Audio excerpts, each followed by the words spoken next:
圣诞节怎么能少得了一杯热红酒？散发着节日气息的热红酒，既能暖手，更能暖心。今天会用到这3种水果。柠檬，我只放了柠檬皮。柑橘类的水果，大部分的香味都源自于果皮，尽量消去白色的囊的部分，以免出现苦涩的味道。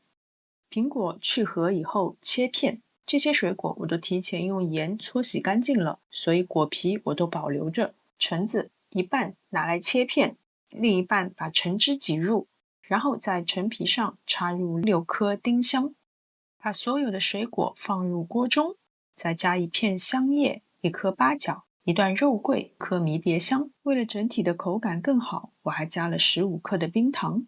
接着倒入500毫升的干红，就可以开始加热了。热红酒不建议煮沸，建议温度保持在75摄氏度左右，这样既能释放香料和果香，又能保留酒的风味和部分的酒精。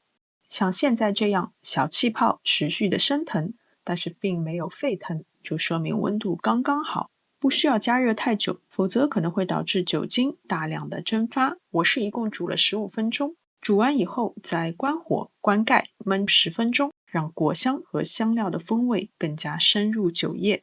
除了红酒，锅里的水果都是可以食用的。在杯中简单的装饰后，倒入滤出的热红酒，浓郁的果香伴随着丁香、肉桂等香气，一锅圣诞热红酒就像冬日里的温暖火光，为寒冷的节日增添了满满的幸福感。好了，今天的视频就到这边，非常感谢大家的观看，我们下次再见。